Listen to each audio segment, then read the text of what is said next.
Reuters, Toru HanaiIn, the only group not to feature a past winner of the World Cup. Japan, like the other three sides in Group H, will believe they have a strong chance of progressing to the knockout stages.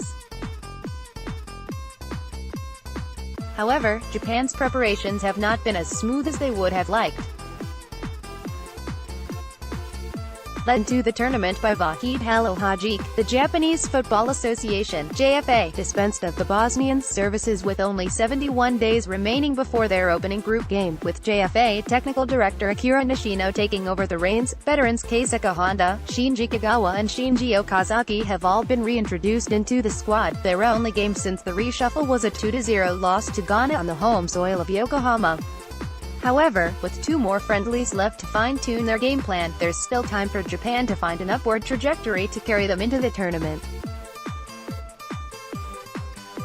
Route to the final. Center Halilhodžić, Japan played a defensive, counter-attacking based game which worked brilliantly in their Asian qualifying groups. The second round stage saw them top Group B comfortably with 7 wins and a draw from their 8 matches.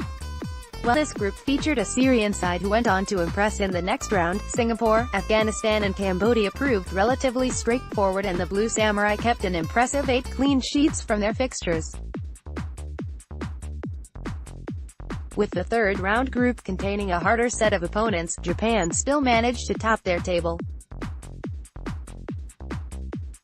Qualification was sealed with a 2-0 win over Australia in their penultimate match, although their final outing saw Saudi Arabia inflict a second defeat on them following an earlier loss to the United Arab Emirates.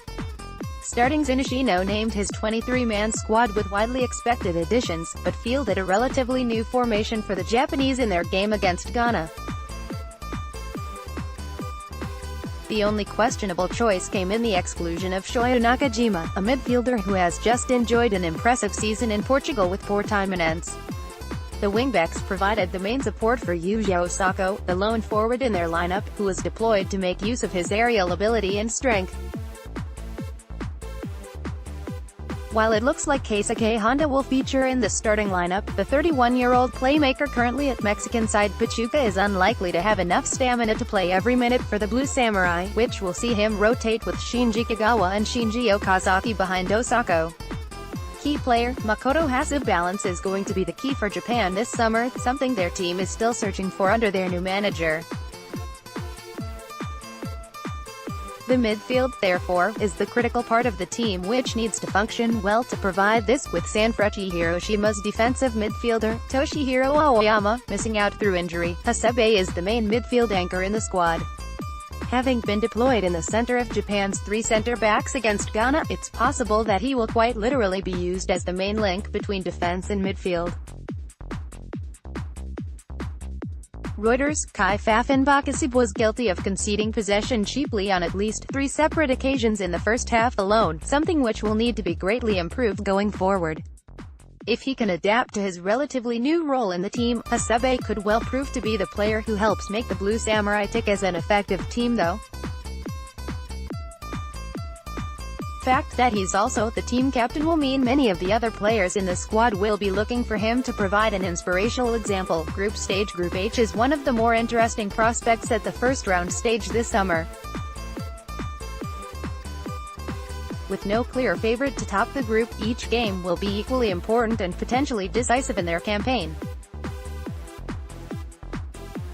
The opening match on June 19 pits them against Colombia, a team who narrowly claimed qualification and are struggling to find consistency themselves.